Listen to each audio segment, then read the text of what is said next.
everyone, welcome back to this channel पढ़ाकू लोग। My name is CS Payal Popli and हम पढ़ रहे थे क्लास 12th का बिजनेस स्टडीज का NCERT बुक। इसमें हमने 8 चैप्टर्स ऑलरेडी फिनिश कर लिए हैं। फिलहाल हमारा चल रहा है चैप्टर नंबर 9 जो कि है फाइनेंशियल मैनेजमेंट।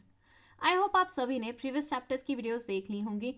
नहीं देखी हैं तो प्लेलिस्ट का लिंक लिखा हुआ है डिस्क्रिप्शन बॉक्स में, जाके देख लीजिए। 12th क्लास का बिजनेस स्टडीज का पूरा सिलेबस मैं इस चैनल पे पढ़ाने वाली हूँ, सो कोशिश करिएगा कोई भी वीडियो स्किप ना हो।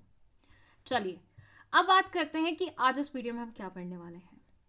सबसे पहले तो ये बता दूं कि आज की ये वीडियो इस चैप्टर की लास्ट वीडियो होने वाली है। इसके बाद ये चैप्टर खत्म होकर नेक्स्ट चैप्टर शुरू होगा।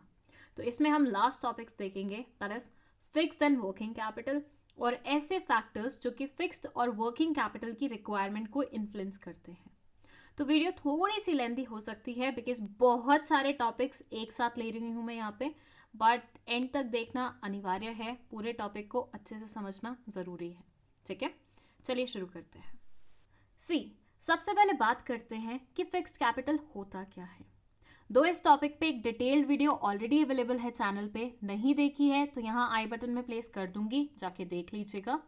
बट अगर ब्रीफ में बताऊं तो फिक्स्ड कैपिटल का मतलब होता है ऐसा पैसा जो आपने ऐसे असेट्स में लगाया है जो बिजनेस के पास 1 साल से ज्यादा के लिए रहते हैं। मतलब ऐसे असेट्स जिन्हें हम लॉन्ग टर्म असेट्स के नाम से जानते हैं, जो बिजनेस में एक बार आते हैं तो लंबे समय तक रहते हैं बिजनेस के साथ। जैसे बहुत हैवी मशीनरी, फर्नीचर, कंप्यूटर्स वगैरह। ये सारे एसेट्स ऐसे नहीं होते कि आज लाए कल बदल दिया, नहीं, ये एक बार बिजनेस में आते हैं तो लंबे समय तक के लिए रहते हैं बिजनेस में। सो लॉन्ग टर्म असेट्स में जब हम पैसा लगाते हैं तो उस पैसे को हम फिक्स्ड कैपिटल का नाम देते हैं, क्योंकि एक बार ये बिजनेस में जम जाते हैं तो ये फिक्स हो जाते हैं। जनरली ऐसा बोला जाता है कि जब भी आप फिक्स्ड कैपिटल के लिए डिफरेंट सोर्सेस सर्च कर रहे होते हैं तो आपको प्रेफर करना चाहिए long term sources of capital को। क्यों? क्योंकि ये ऐसे असेट्स खरीदने के लिए काम आएगा जो लंबे समय के लिए बिजनेस में इन्वेस्टेड रहेंगे। तो ये पैसा ऐसा नहीं है कि आपको कल ही रिटर्न करने का मौका मिल जाएगा। तो आपको ऑब्वियसली ऐसे सोर्सेस चुनने चाहिए जो आपको हर रोज आके परेशान नहीं करे कि हमारा पैसा वापस करो, हमारा पैसा वापस करो।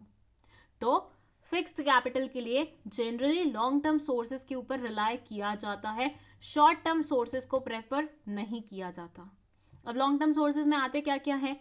Equity, preference shares, debentures, long term loans, retained earnings. ये सारे ऐसे सोर्सेज हैं कैपिटल के जिनको एक बार आप लेते हैं तो वापस करने की बहुत ज़्यादा जल्दी नहीं होती है। अगर जो मैंने सेंटेंस अभी आपको बोला है वो आपको नहीं समझ में आया, दैट मीन्स आपने इस चैप्टर की सारी वीडियोस नहीं देखी हैं, क्योंकि ये सारे टॉपिक्स मैं ऑलरेडी कवर कर चुकी हूँ। तो फटाफट जाके देख लो और पूरे कॉन्सेप्ट को समझ लो। चलिए अब बात करते हैं ऐसे पॉइंट्स के बारे में जो कि फिक्स कैपिटल की रिक्वायरमेंट को इन्फ्लुएंस करते हैं, अफेक्ट करते हैं। यहाँ आप जितने भी पॉइंट्स देख पा रहे हैं वो सारे के सारे पढ़ने ज़रूरी हैं। ऐसा बिल्कुल भी मत करना कि मैम हमें बहुत सारे पॉइंट्स लगे तो हमने 4-5 पढ़ लिए, हमें लगा काम चल जाएगा। नहीं, काम नहीं चलेगा। अब CBSE वाले क्या करते हैं बिजनेस स्टडीज के पेपर में कि किसी भी पॉइंट को उठाते हैं और वहाँ से केस स्टडी पूछ लेते हैं। तो अगर आपने कोई भी पॉइंट स्किप कर दिया होगा ना तो केस स्टडी में आपको बहुत ज़्यादा दिक्कत होगी। तो हर एक पॉइंट को अच्छे से समझना, मैं एग्जाम्पल की मदद से समझाऊंगी सो दैट आपको याद हो जाए पढ़ते पढ़ते, ठीक है। Will start with this first point, that is nature of business. ये क्या बोलता है? ये एक सिंपल सी बात बोलता है कि सबसे पहले तो ये बताया जाए कि ऑर्गेनाइजेशन है किस तरह की। क्या वो एक मैन्युफैक्चरिंग यूनिट है या फिर वो एक ट्रेडिंग यूनिट है? अब ये दोनों क्या होते हैं अगर आपको नहीं पता है, डिटेल्ड वे में इस पे वीडियो बनी हुई है, यहाँ आई बटन में प्लेस्ड होगा उसका लिंक, जाके देख लीजिएगा। ब्रीफ में बताऊं तो मैन्युफैक्चरिंग यूनिट वो यूनिट होती है जहां पे रॉ मटेरियल्स आते हैं और उससे एक फिनिश्ड आइटम बनती है, फिनिश्ड गुड बनता है। तो मतलब बेसिकली यहाँ पे प्रोडक्शन होती है। वेयरएज ट्रेडिंग में पता है क्या होता है? आप कहीं से माल खरीद के आए, उसमें अपना प्रॉफिट मार्जिन ऐड किया और कहीं और बेच दिया। यहाँ आप प्रोडक्शन नहीं करते हो, मतलब यहाँ आप कुछ भी तामझाम नहीं कर रहे हो, बस कहीं से खरीदा है और कहीं बेच दिया, दैट्स इट। मैन्युफैक्चरिंग में क्या कर रहे हो? यहाँ आप प्रोडक्शन कर रहे हो। और प्रोडक्शन किससे होता है? या तो लेबर की मदद से होता है या फिर मशीन्स की मदद से होता है, और आज के ज़माने में तो मैक्सिमम जगह मशीन्स की मदद से ही होता है। और भैया हम सबको तो पता ही है मशीन्स तो सस्ती आती नहीं है, मशीन्स तो बहुत महंगी आती हैं, क्योंकि मैन्युफैक्चरिंग यूनिट्स में मशीन्स का इस्तेमाल होता है जो कि महंगी आती हैं। उसकी वजह से मैन्युफैक्चरिंग यूनिट्स को ज़्यादा फिक्स्ड कैपिटल की रिक्वायरमेंट होती है। ट्रेडिंग वालों को तो क्या करना है, कहीं से खरीदना है, आगे बेचना है। इनको तो कोई मशीन लगाने की ज़रूरत नहीं है, इनको तो कोई सेटअप की ज़रूरत नहीं है, इनको तो ऑफिस बनाने तक की ज़रूरत नहीं है। कहीं पे वेयर हाउस पकड़ लो या अपने घर में ही स्टॉक इकट्ठा कर लो, काम चल जाएगा। तो इनका फिक्स्ड कैपिटल का रिक्वायरमेंट बहुत कम होता है।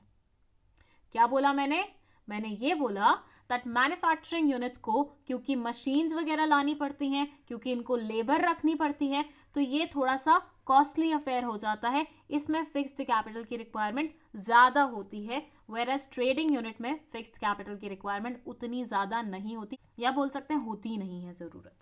तो it says the type of business has a bearing upon the fixed capital requirement.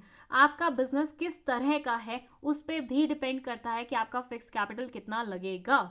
जैसे कि ट्रेडिंग कंसर्न को लोअर इन्वेस्टमेंट चाहिए होती है फिक्स असेट्स में, जबकि मैन्युफैक्चरिंग यूनिट्स को ज़्यादा रिक्वायरमेंट चाहिए होती है, आज उन्हें प्लांट एंड मशीनरी सेटअप करना पड़ता है। ठीक है, चलो let's move to the second point, that is scale of operation. भैया आप कितने स्केल पे फंक्शन कर रहे हो, आपका बिजनेस कैसा है, छोटा है या बड़ा है। अब यहाँ पे ज़्यादा दिमाग लगाने की ज़रूरत नहीं है, सिंपल लॉजिक है। छोटा बिजनेस है, कम पैसे की रिक्वायरमेंट होगी, बड़ा बिजनेस है तो ज़्यादा पैसे की रिक्वायरमेंट होगी। ऐसे मानो तुमने एक दुकान खोली है, ठीक है, ये तुम हो और तुमने एक दुकान खोली है, और तुम्हारे अपोजिट है अंबानी जी। इन्होंने एक नया बिजनेस सेटअप किया है। मान लो तुम दोनों सेम चीज कर रहे हो, तुमने जो दुकान खोली है वो बिल्कुल वैसा ही काम है जैसा अंबानी जी कर रहे हैं, बट वो कौन से स्केल पे कर रहे हैं, वो बड़े स्केल पे कर रहे हैं। उनके पैसे की रिक्वायरमेंट कितनी होगी, बहुत ज़्यादा होगी। तुम्हारे पैसे की रिक्वायरमेंट कितनी होगी, बहुत कम होगी उनके कंपैरिजन में। क्यों? क्योंकि तुम्हारा स्केल ऑफ ऑपरेशन क्या है, छोटा है। तो जिस लेवल पे आप परफॉर्म कर रहे हो, जिस स्केल पे आप परफॉर्म कर रहे हो, उस पे भी डिपेंड करता है कि आपको कितना फिक्स्ड कैपिटल चाहिए रहेगा। छोटे स्केल पे परफॉर्म कर रहे हो, कम फिक्स्ड कैपिटल चाहिए। बड़े स्केल पे परफॉर्म कर रहे हो, ज़्यादा फिक्स्ड कैपिटल की रिक्वायरमेंट होगी। तो यहाँ ये बोलते हैं a larger organisation operating at a higher scale needs bigger plant, more space, etc. Therefore, requires higher investment in fixed assets when compared to small organizations. जो large organizations होते हैं वो बड़े स्केल पे काम करते हैं, तो उनको ज़्यादा स्पेस, बड़े प्लांट की आवश्यकता होती है, जिसकी वजह से उनको फिक्स असेट्स के लिए ज़्यादा पैसा चाहिए होता है, और वो फिक्स असेट ज़्यादा लेके रखते हैं इन कंपैरिजन टू छोटी ऑर्गेनाइजेशंस। नेक्स्ट है चॉइस ऑफ टेक्निक। ये क्या बोलता है, ये बोलता है कि आपका सामान बनवाने का तरीका क्या है, आप किस तरीके से अपना सामान बनवाते हो, आप प्रोडक्शन कैसे करवाते हो। क्या आप लेबर का इस्तेमाल करते हो प्रोडक्शन में, या आप मशीन्स का इस्तेमाल करते हो। भाई जैसे कि मैंने आपको पहले भी बताया, प्रोडक्शन दो तरीके से हो सकती है। एक होती है लेबर इंटेंसिव प्रोडक्शन, दूसरी होती है कैपिटल बेस्ड प्रोडक्शन। अगर आपको इन दोनों के डिफरेंसेस के बारे में नहीं पता है या इनके बारे में ज़्यादा जानकारी नहीं है, इस पे ऑलरेडी एक वीडियो बनी हुई है, आई बटन में प्लेस्ड है, जाके देख सकते हैं हम। देखो, जो लेबर इंटेंसिव ऑर्गेनाइजेशंस होती है ना, उसमें ज़्यादा लेबर हायर की जाती है, मशीन पे उतना ज़्यादा खर्चा नहीं किया जाता। वेयरएज जो कैपिटल बेस्ड इंडस्ट्रीज होती है ना, उसमें मशीन में ज़्यादा खर्चा किया जाता है, लेबर पे उतना ज़्यादा खर्चा नहीं होता, बस मशीन चलाने के लिए लेबर हायर की जाती है, दैट्स इट। कि ऑर्गेनाइजेशन किस तरीके से प्रोडक्शन कर रही है उस पर भी डिपेंड करेगा फिक्स्ड कैपिटल की रिक्वायरमेंट। कैसे? अब देखो, अगर आप लेबर से प्रोडक्शन करवा रहे हो तो वो क्या लेगी, वो मंथली बेसिस पे सैलरी लेगी या डेली बेसिस पे वेजेस लेगी। तो क्या ये फिक्स्ड नेचर का कैपिटल है? ऑब्वियसली नहीं। इस पे जो पैसा खर्च होगा वो तो आपका वर्किंग कैपिटल का पार्ट होगा, वो तो फिक्स्ड कैपिटल का पार्ट है ही नहीं। वेयरएज जो मशीन्स आपने खरीदी हैं, जो फिक्स्ड असेट्स आपने खरीदे हैं, वो तो आपका फिक्स्ड कैपिटल का नेचर का एक्सपेंडिचर है, राइट? इतना तो समझ चुके हैं ना फिक्स कैपिटल और वर्किंग कैपिटल में आप। तो बेसिकली अगर आप लेबर के थ्रू अपना प्रोडक्शन करवा रहे हैं तो आपका फिक्स्ड कैपिटल कम लगेगा। वहीं आप अगर मशीन के थ्रू प्रोडक्शन करा रहे हैं मतलब फिक्स्ड कैपिटल बहुत सारा लगने वाला है आपका। So it says some organizations are capital intensive whereas others are labor intensive। कुछ ऑर्गेनाइजेशंस होती हैं जो कैपिटल इंटेंसिव होती हैं जबकि कुछ ऑर्गेनाइजेशंस होती हैं जो लेबर इंटेंसिव होती हैं। A capital intensive organization requires higher investment in plant and machinery। जो कैपिटल इंटेंसिव ऑर्गेनाइजेशंस होती हैं ना उनको प्लांट एंड मशीनरी पे ज़्यादा इन्वेस्टमेंट करनी पड़ती है क्योंकि वो मैनुअल लेबर पे कम रिलाई करती हैं। So the requirement of fixed capital for such organization would be higher। तो उनकी fixed capital की requirement क्या होगी, ज़्यादा होगी। Whereas labor intensive organizations ज़्यादा खर्चा करती हैं लेबर पे जो कि आपका कैपिटल नेचर का खर्चा होता है, रिजल्ट ऑफ विच आपका फिक्स कैपिटल ज़्यादा नहीं लगेगा। ठीक है, नेक्स्ट है टेक्नोलॉजी अपग्रेडेशन। ये बोलते हैं कि ये पता लगाओ कि आपकी ऑर्गेनाइजेशन में किस प्रकार की टेक्नोलॉजी इस्तेमाल होती है। टेक्नोलॉजी एक्चुअली दो प्रकार की होती है, एक ऐसे जो बहुत जल्दी ऑब्सलीट हो जाती है, पुरानी हो जाती है और उसको फटाफट हमें चेंज करने की रिक्वायरमेंट होती है, और दूसरी टेक्नोलॉजी इस नेचर की होती है कि एक बार जब आप उसे खरीद लेते हैं तो वो लंबे समय के लिए यूजफुल रहती है, उसको बार बार चेंज करने की ज़रूरत नहीं पड़ती है।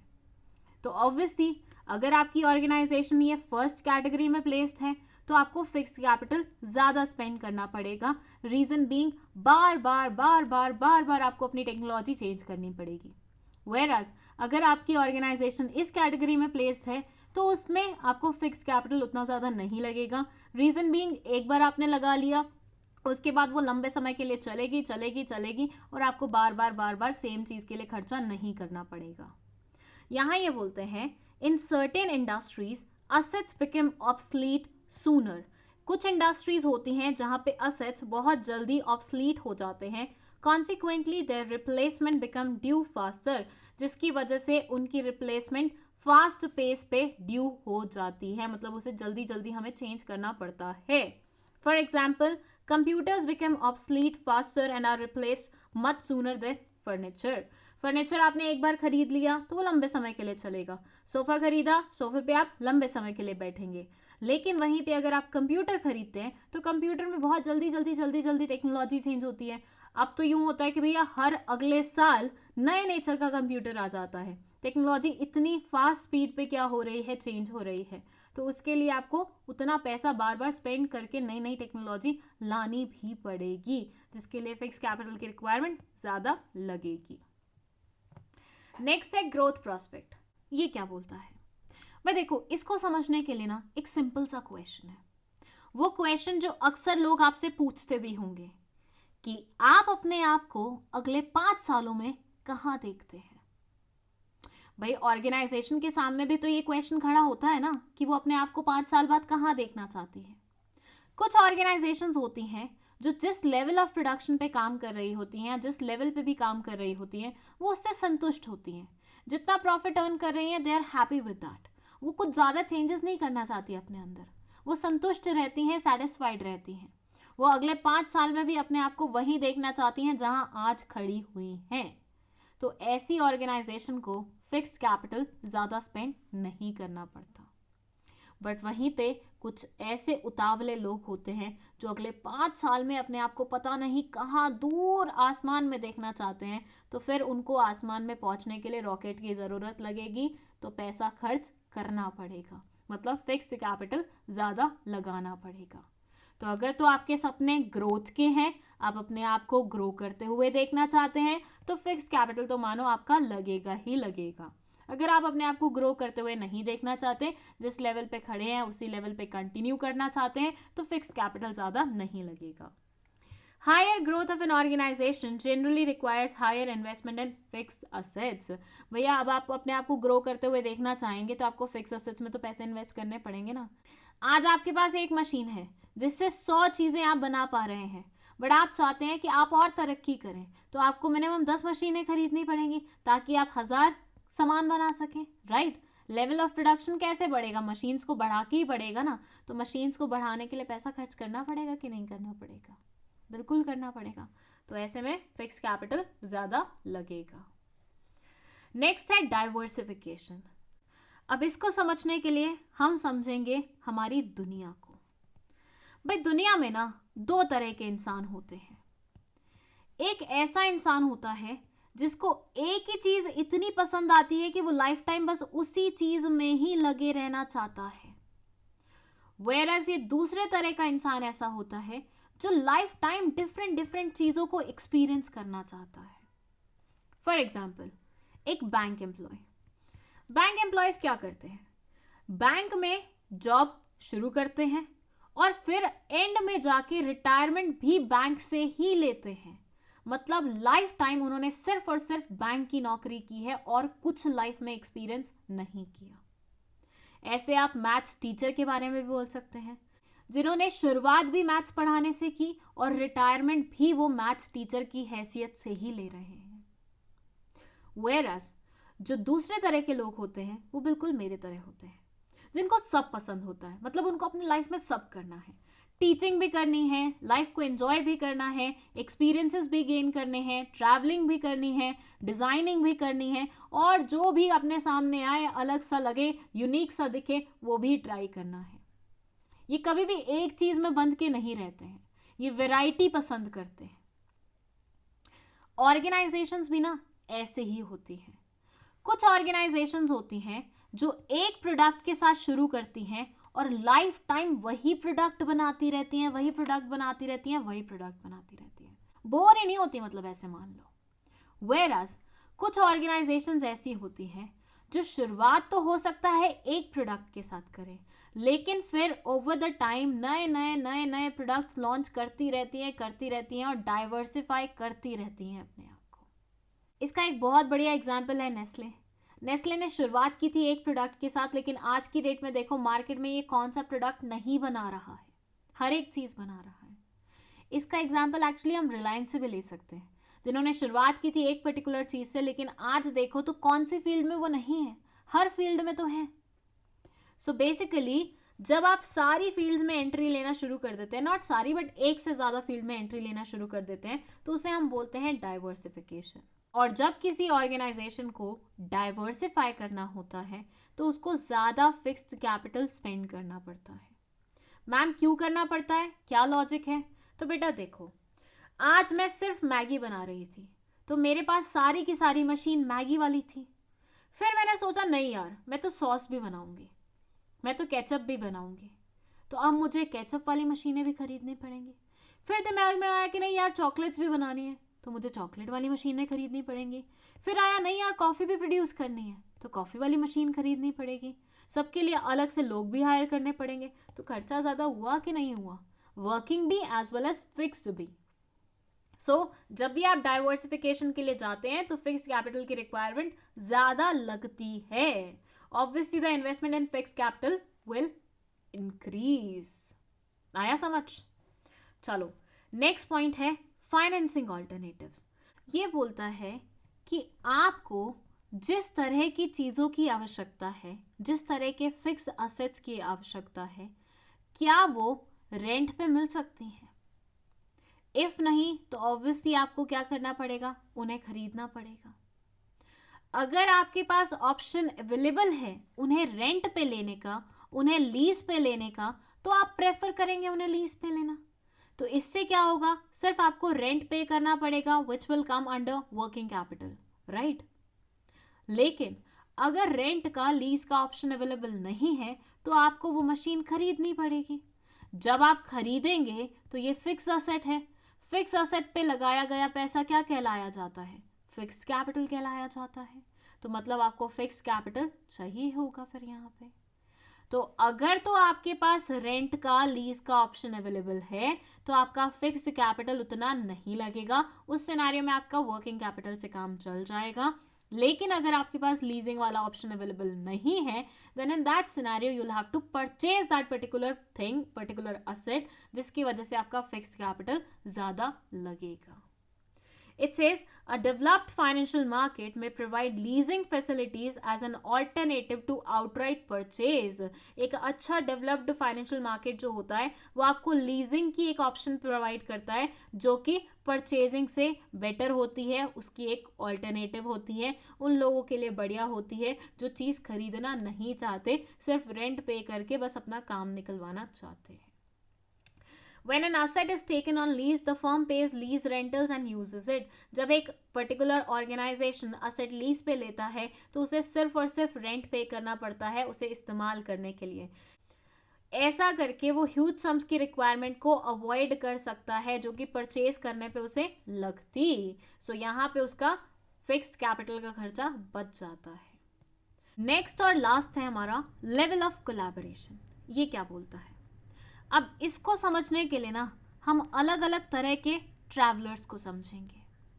भाई दुनिया में ना दो तरह के ट्रैवलर होते हैं. पहला ऐसा इंसान जो कि सोलो ट्रैवलिंग करता है, मतलब अकेले घूमना पसंद होता है इसको. और दूसरे होते हैं जो ग्रुप में जाना पसंद करते हैं, जो लोगों के साथ इकट्ठे होके घूमना पसंद करते हैं. अब ये देखो, जब ये सोलो ट्रैवलर सोलो ट्रैवलिंग के लिए जाता है और एक कैब बुक करता है फॉर से 400 रुपये की, तो ये पूरे के पूरे 400 रुपये इसे खुद की जेब से पे करने पड़ते हैं. वेयरएज जब ये ग्रुप वाले घूमने जाते हैं और एक कैब बुक करते हैं और 500 रुपये खर्चा आता है कैब का, तो ये 5 में डिवाइड कर लेते हैं और हर पर्सन को सिर्फ और सिर्फ 100 रुपये स्पेंड करने पड़ते हैं. तो यहाँ से हमने क्या सीखा? यहाँ से हमने सीखा कि ग्रुप में ट्रैवलिंग करनी चाहिए, पैसे बच जाते हैं. ऑर्गेनाइजेशंस ने भी यहाँ से आइडिया लेते हुए ऐसा सोचा कि क्यों ना हम कोलैबोरेशन में मशीन्स खरीद लें. ऐसे मानिए 5 ऑर्गेनाइजेशंस हैं जिनकी आपस में बनती भी है और जिनको सेम तरह की मशीनरी की रिक्वायरमेंट भी होती है, लेकिन वो requirement through out the year नहीं रहती. ऐसे मानिए हर एक को एक महीने के लिए पर्टिकुलर मशीन चाहिए रहती है. अब इन्होंने सोचा अलग अलग अकेले अकेले वो मशीन खरीदने से बेटर है पांचों मिलके वो मशीन खरीद लेते हैं. एक महीना ये इस्तेमाल कर लेगा, एक महीना ये, एक महीना ये, एक महीना ये, एक महीना ये. सबका काम चल गया ना और ज़्यादा स्पेंड भी नहीं करना पड़ा. 5 लाख की मशीन थी तो 5 लाख रुपए इंडिविजुअली ना पे करके सबने 1 लाख रुपए पे किया और वो मशीन अपने घर ले आए. यही होता है लेवल ऑफ कोलैबोरेशन. अगर तो आप कोलैब करके लोगों के साथ मशीन्स खरीद लेते हैं तो आपका फिक्स्ड कैपिटल उतना नहीं लगता है. बट आप अगर अड़ते हैं कि नहीं मेरी मशीन तो मेरी ही रहेगी, मुझे किसी के साथ शेयर नहीं करनी है, तो फिर पूरा खुद ही पे करो. मतलब फिक्स्ड कैपिटल का खर्चा तुम्हारा ज़्यादा आएगा. So at times certain business organisations share each others facilities. बहुत बार ऐसा देखा गया है कि बहुत सारी ऑर्गेनाइजेशंस एक दूसरे की फैसिलिटीज को इस्तेमाल कर लेती हैं और उसकी वजह से उनका फिक्स्ड कैपिटल का खर्चा कम हो जाता है, एज उनको खुद की मशीनरी अलग से खरीदने की ज़रूरत नहीं पड़ती है. तो कोलैबोरेशन में जाओगे तो आपका भला हो जाएगा कि आपका फिक्स्ड कैपिटल कम लगेगा. लेकिन अगर सोलो की तरफ जाओगे कि भैया अकेले ही करना है, खुद का ही चाहिए, तो फिक्स्ड कैपिटल ज़्यादा लगेगा. और इसी के साथ हमारे सारे factors affecting requirement of fixed capital के पॉइंट्स खत्म होते हैं. आई होप आपको ये पूरे बहुत अच्छे तरीके से समझ में आए हैं. बट वीडियो यहाँ पे ख़त्म नहीं हो रहा है क्योंकि अब हमें पढ़ना है वर्किंग कैपिटल के बारे में. अब भाई अगर क्वेश्चन उठे कि वर्किंग कैपिटल क्या होता है तो उसका सिंपल सा आंसर है जो फिक्स्ड कैपिटल नहीं होता वो वर्किंग कैपिटल होता है. बाकी एक्सप्लेनेशन मैं ऑलरेडी उस वीडियो में कवर कर चुकी हूँ जो आई बटन में प्लेस थी, वो याद से देख लेना. ठीक है, चलो अब बात करते हैं ऐसे फैक्टर्स के बारे में जो कि वर्किंग कैपिटल की रिक्वायरमेंट को इन्फ्लुएंस करते हैं. यहाँ आप जितने भी पॉइंट्स देख पा रहे हैं जो कि फिक्स्ड कैपिटल के पॉइंट से ज़्यादा हैं वो सारे आपको पढ़ने हैं.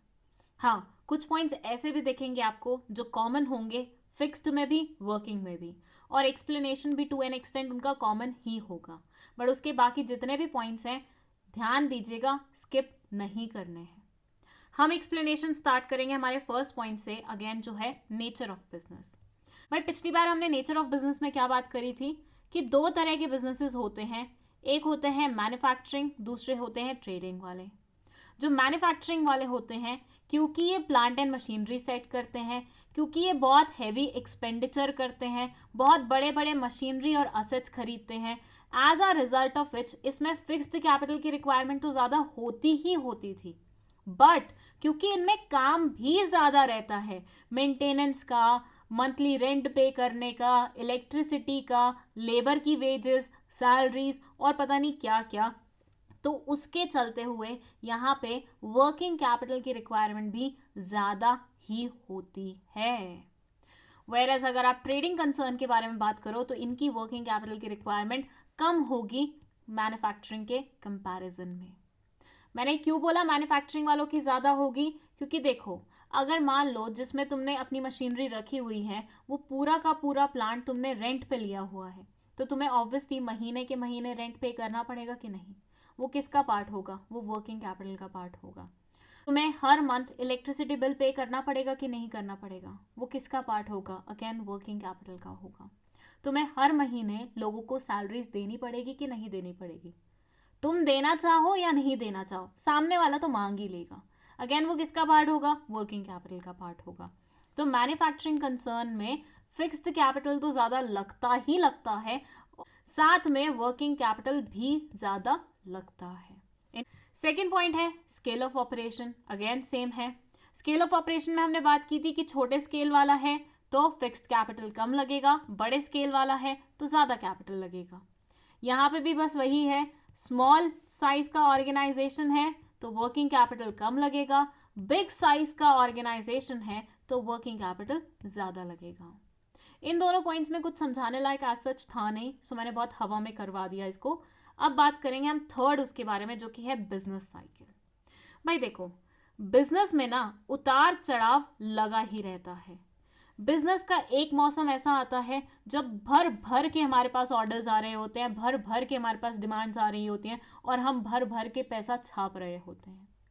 लेकिन एक सीजन ऐसा भी आता है जब आपकी नैया डूब जाती है, मतलब जब आपको प्रॉफिट नहीं हो रहे होते हैं, जब आपके प्रोडक्ट्स की डिमांड नहीं होती है।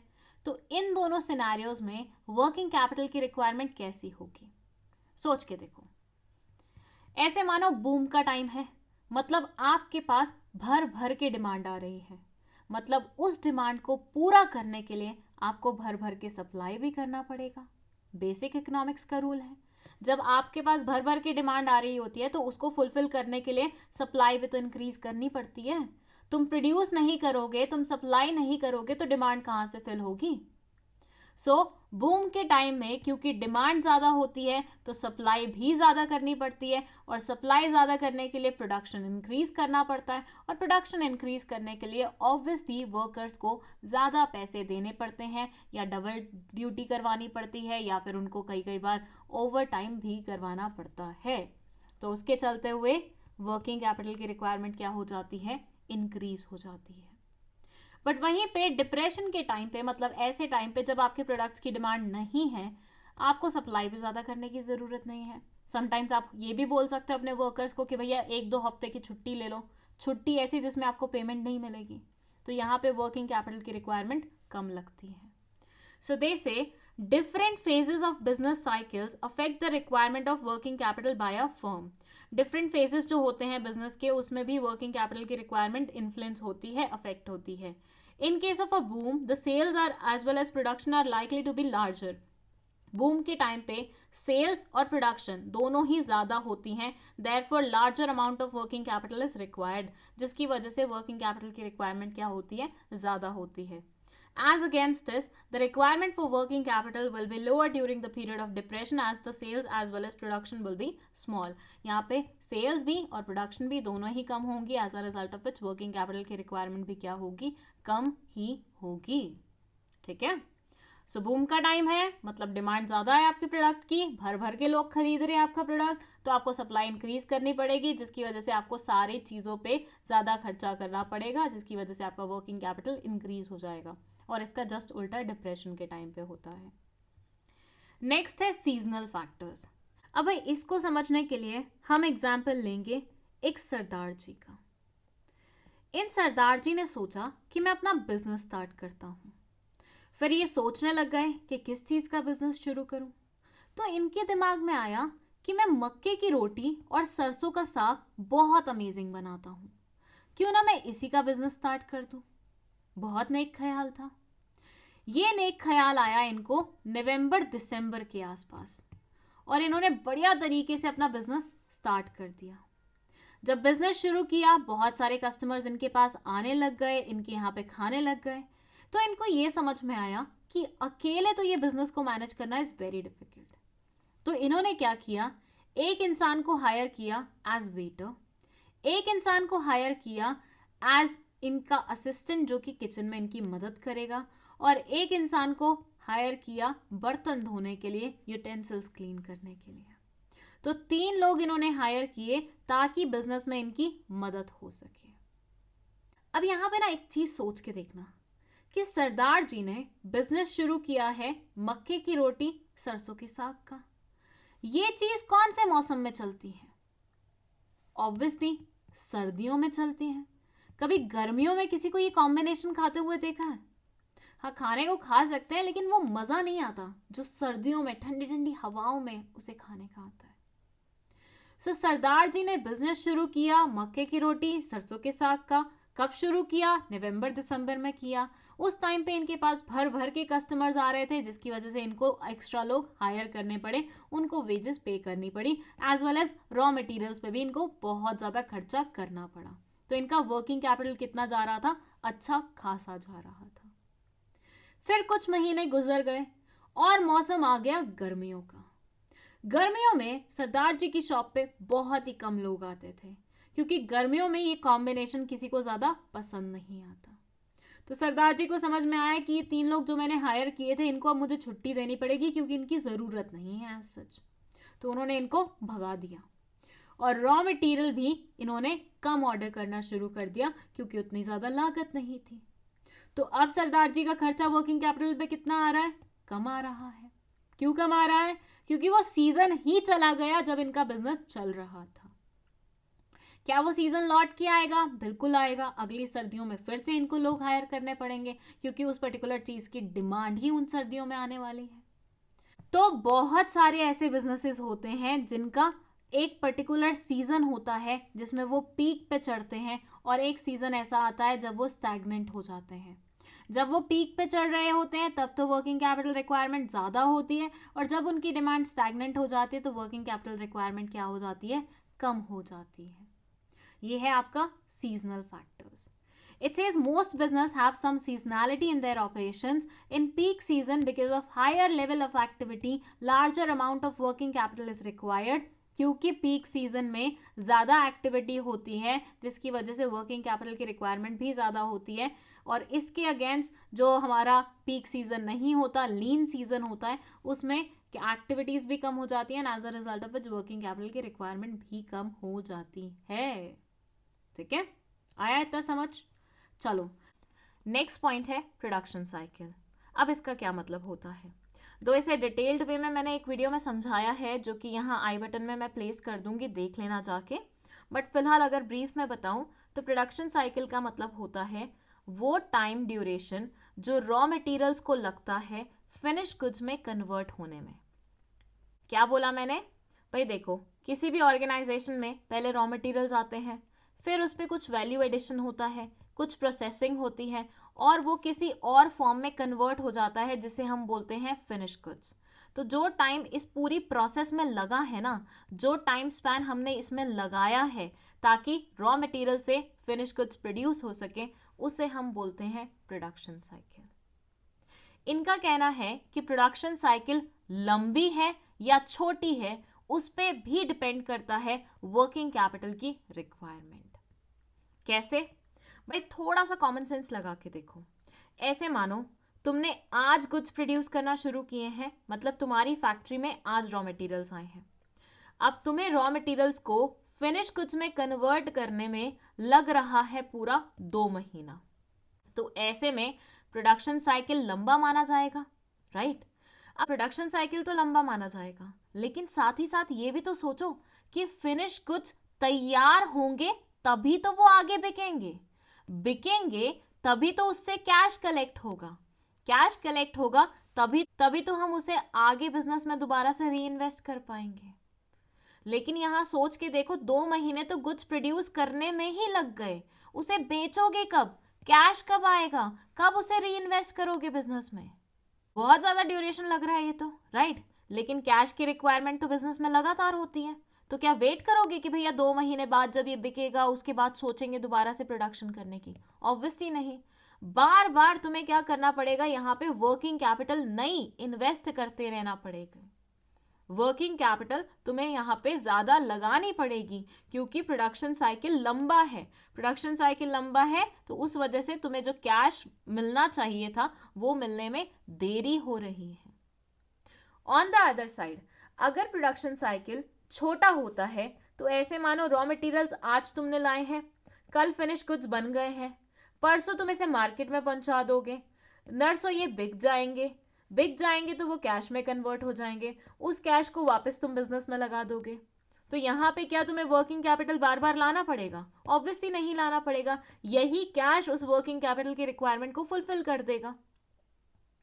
तो इनका सिंपल सा कहना यह है कि अगर प्रोडक्शन साइकिल लंबी होती है तो ऐसे सिनेरियो में वर्किंग कैपिटल रिक्वायरमेंट ज़्यादा लगती है।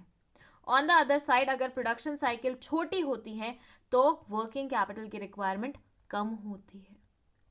नेक्स्ट पॉइंट है क्रेडिट अलाउड। इसका मतलब क्या होता है?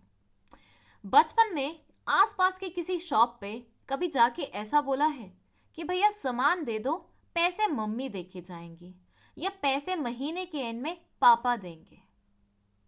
आई एम श्योर किया ही होगा, हर बच्चा करता है। पर क्या ये सोचा है कि ये करने का मतलब क्या है? ऐसा करके आप बेसिकली क्या कर रहे हैं? इसका आंसर है, ऐसा करके आप मांग रहे हैं उधार, और इंग्लिश में उसे बोलते हैं क्रेडिट लेना। बेसिकली जब आप इमीडिएटली पैसे नहीं देते हैं सामने वाले इंसान को उनके प्रोडक्ट्स के एक्सचेंज में, तो उसे बोल दिया जाता है कि आप उधारी पे सामान लेके आए हैं। बेशक आज आप पेमेंट नहीं कर रहे, लेकिन ये पेमेंट आपको कभी ना कभी तो करनी पड़ेगी ना। बट क्योंकि आज आप उसकी पेमेंट नहीं कर रहे तो ये उधारी का सामान कहलाया जाता है। अब भाई आप जब बिजनेस चलाते हैं तो ऐसा कोई ना कोई कस्टमर तो निकल ही जाता है जो उधारी पे सामान लेना पसंद करता है। और अगर आपको अपना बिजनेस अच्छे से चलाते रहना है तो बहुत ज़्यादा ज़रूरी भी है कि आप उधारी पे सामान दें लोगों को। कई लोगों की तो दुकान इसी वजह से चल रही होती है क्योंकि वो उधार देते हैं लोगों को या उधारी पे सामान देते हैं। अब ऐसा सोच के देखना, ये एक शॉपकीपर है, ठीक है, और ये एक कस्टमर है। नॉर्मल ट्रांजैक्शन क्या होती है? शॉपकीपर कस्टमर को गुड्स देता है, कस्टमर बदले में पैसे उसे दे देता है।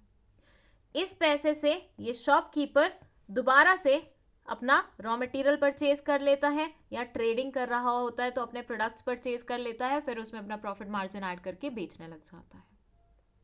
बट दूसरा सिनेरियो ऐसा इमेजिन करो जहां ये एक इंसान है शॉपकीपर, ये है इसका कस्टमर, और इसने गुड्स खरीदे हैं उधारी पे।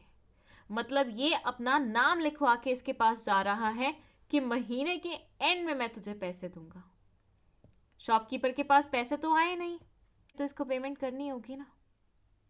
समझ रहे हो यहाँ पे हो क्या रहा है? बेसिकली एक शॉपकीपर है जिसने गुड्स बेचे हैं, कस्टमर ने उसी टाइम उसको पैसे दे दिए हैं, इस पैसे का इस्तेमाल करके शॉपकीपर नए गुड्स ऑर्डर कर रहा है, नए रॉ मटेरियल्स ऑर्डर कर रहा है, जिससे माइट भी वो आगे प्रोडक्शन करे और फिर उसे बेच दे।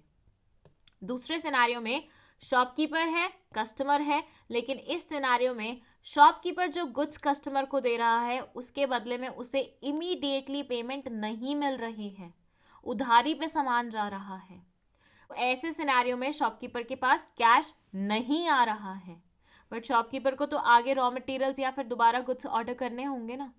तो ऐसे में वो क्या करेगा? फंड्स कहाँ से लाएगा?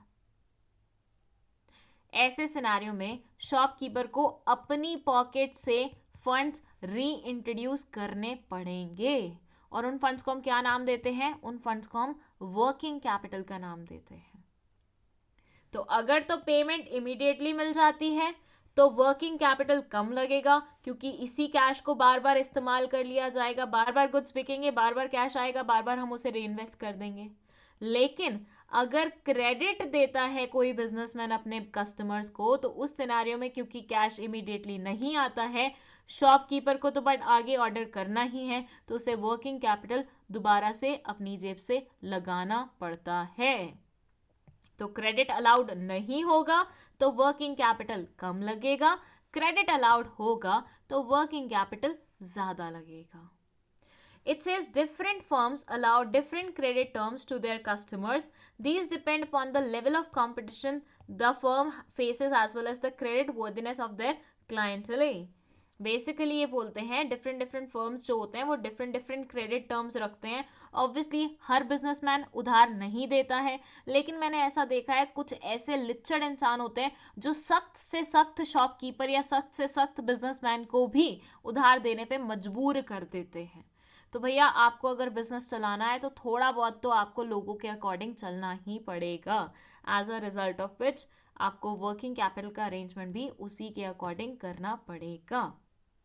भाई देखो, क्रेडिट अलाउड समझने के लिए हमने एग्जाम्पल लिया था शॉपकीपर और कस्टमर का।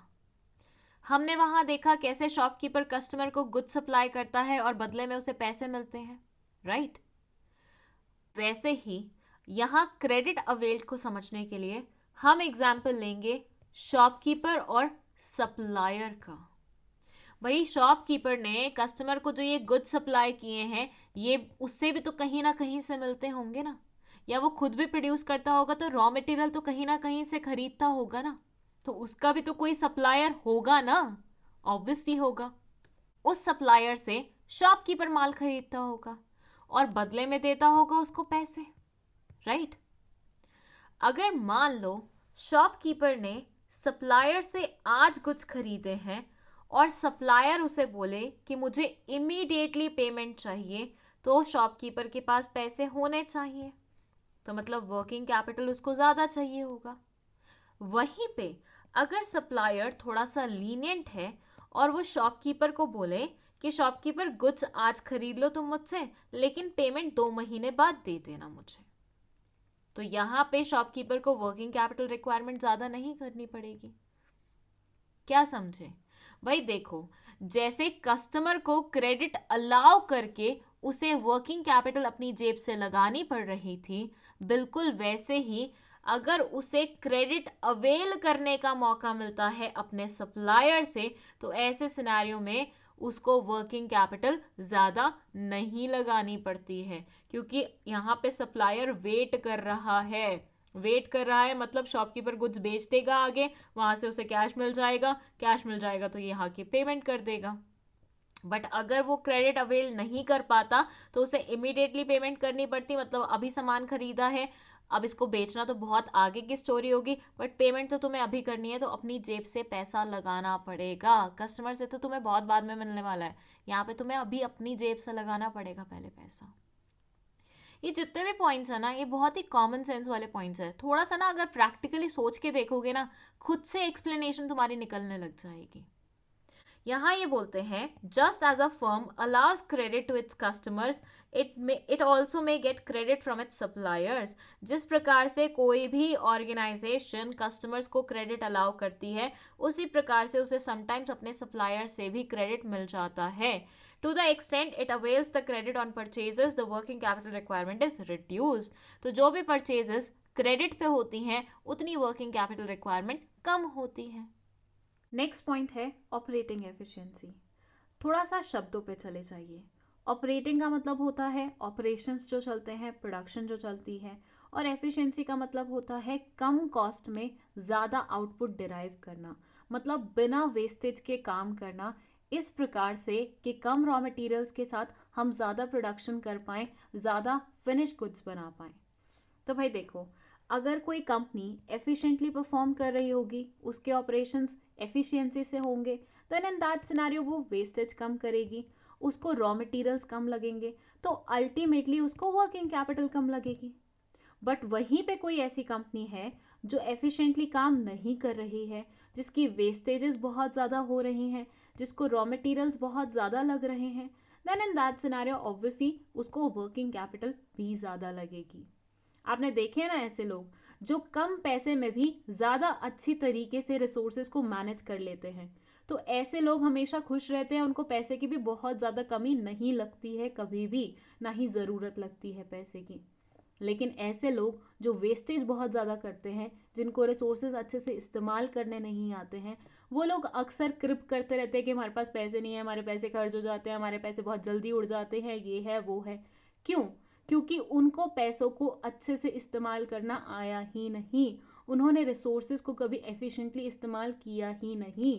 तो जो ऑर्गेनाइजेशन एफिशिएंसी से वर्क करती है वो कभी भी वर्किंग कैपिटल को लेके क्रिप नहीं करेगी, क्योंकि उसका कम वर्किंग कैपिटल में काम चल जाएगा। लेकिन वहीं पे ऐसी ऑर्गेनाइजेशंस जो एफिशिएंटली परफॉर्म नहीं करती हैं, वो हमेशा वर्किंग कैपिटल को हुआ मानेंगी और उनको ज़्यादा से ज़्यादा वर्किंग कैपिटल की रिक्वायरमेंट होगी। ठीक है, आया इतना समझ में? चलो let's move to the next point, that is availability of raw materials. ये क्या बोलते हैं? ये बोलते हैं कि दो तरह के रॉ मटेरियल्स होते हैं। पहले ऐसे जो बहुत आसानी से मिल जाते हैं, हर जगह से मिल जाते हैं, इनको इकट्ठा करने में ज़्यादा समय नहीं लगता, 1-2 घंटे 1-2 दिन मैक्स टू मैक्स बस। लेकिन वहीं पे कुछ रॉ मटेरियल्स ऐसे होते हैं जिनको इकट्ठा करना बहुत मुश्किल काम होता है, बहुत डिफ़िकल्ट टास्क होता है। ये आपको कहीं ना कहीं से बुलवाने पड़ते हैं, बहुत टाइम टेकिंग होते हैं, 2-2 4-4 महीने लग जाते हैं रॉ मटेरियल्स आने में। तो ऐसे वाले सिनेरियो में आपको रॉ मटेरियल्स का स्टॉक ज़्यादा रखना पड़ता है, जिसके कारण आपका वर्किंग कैपिटल ज़्यादा लगता है। अब आपका क्वेश्चन हो सकता है यहाँ पे कि रॉ मटेरियल ज़्यादा क्यों रखेंगे, क्या ज़रूरत है? तो ज़्यादा इसलिए रखेंगे कि व्हाट इफ रॉ मटेरियल ख़त्म हो गए। अब प्रोडक्शन तो रॉ मटेरियल्स के बिना नहीं हो सकती, तो अब क्या 2-4 महीने वेट करोगे कि रॉ मटेरियल्स आएंगे फिर प्रोडक्शन स्टार्ट करेंगे? इतने में तो तुम्हारे सारे के सारे कस्टमर्स तुम्हारे कंपेटिटर के पास भाग जाएंगे। इसलिए जितना मुश्किल होता है रॉ मटेरियल्स को अरेंज करना, लाना, उतना ज़्यादा रॉ मटेरियल्स का स्टॉक तुम्हें रखना पड़ता है अपने पास, जिसके लिए उतना ज़्यादा वर्किंग कैपिटल लगता है। वहीं पे रॉ मटेरियल्स आसानी से मिल रहे हैं, कोई दिक्कत ही नहीं है, कम स्टॉक रखो, क्योंकि आपको पता है कल करोगे 2 घंटे में रॉ मटेरियल घर आ जाएंगे, कोई प्रॉब्लम नहीं होगी। तो यहाँ पे फिर वर्किंग कैपिटल भी आपका क्या लगेगा? कम लगेगा। ठीक है, तो they say if the raw materials and other required materials are available freely and continuously, lower stocks levels may suffice। मतलब कम स्टॉक में भी आपका काम चल जाएगा, जिसकी वजह से वर्किंग कैपिटल भी आपका ज़्यादा खर्च नहीं होगा। आया समझ? चलो अगले पॉइंट पे चलते हैं। नेक्स्ट पॉइंट है ग्रोथ प्रोस्पेक्ट। ये पॉइंट एग्जैक्टली सेम है जैसा हमने फिक्स्ड कैपिटल में पढ़ा था। उसमें हमने क्या पढ़ा था कि एक कंपनी अपने आप को नियर फ्यूचर में कहाँ देखती है, उस पर भी डिपेंड करता है कि वर्किंग कैपिटल रिक्वायरमेंट कितनी होगी। अगर तो वो कंपनी अपने आप को ग्रो करते हुए देखना चाहती है, then in that scenario working capital requirement ज़्यादा होगी, क्योंकि आपको काम भी उसी तरीके से करना पड़ेगा, प्रोडक्शन भी उसी तरीके से करना पड़ेगा, एफिशिएंटली परफॉर्म करना पड़ेगा, अपने ऑपरेशंस को तत्पर रखना पड़ेगा, तभी तो आप उस लेवल तक पहुंच पाएंगे जहां आप पहुंचना चाहते हैं। बट अगर कंपनी खुश है अपने करंट लेवल से और वो उसी लेवल पे ही परफॉर्म करना चाहती है, then in that scenario working capital requirement ज़्यादा नहीं होगी, उतनी ही होगी जितनी अभी है। मतलब एट प्रेजेंट आपकी वर्किंग कैपिटल रिक्वायरमेंट जितनी भी होगी, उतने से अगर आपको काम चल रहा है, उस लेवल पे वर्क करके आप खुश हैं, उस लेवल का परफॉर्मेंस देख के आप खुश हैं, then in that scenario working capital को बढ़ाने की कोई ज़रूरत नहीं है। तो आप अपने आप को कितना ग्रो करते हुए देखना चाहते हैं, उस पर डिपेंड करेगा आपका वर्किंग कैपिटल का रिक्वायरमेंट। यहाँ ये बोलते हैं if the growth potential of a concern is perceived to be higher, it will require larger amount of working capital so that it is able to meet higher production and sales target whenever required. अगर किसी भी concern का, मतलब किसी भी organisation का growth potential high है, then in that scenario उसको लार्जर वर्किंग कैपिटल रखना पड़ेगा, ताकि वो अपने जितने भी टारगेट्स हैं उनको मीट कर पाए। ठीक है, चलो नेक्स्ट पॉइंट पे चलते हैं, that is level of competition. भाई इसको ऐसे समझते हैं कि मानो एक जंगल है और इस पूरे जंगल में सिर्फ एक शेर है। तो यहां सोच के देखना, क्या ये शेर पूरे जंगल में अपनी दादागिरी नहीं चलाएगा? ये शेर पूरे जंगल वासियों को अपनी उंगली पे नहीं नचाएगा। भैया साफ साफ पता है इसे, इसका कोई कंपटीशन ही नहीं है पूरे जंगल में, सारे लोग इससे डरते हैं, सारे लोग इससे नीचे आते हैं, इन्फीरियर हैं, तो इसकी दादागिरी चलानी तो बनती है ना बॉस।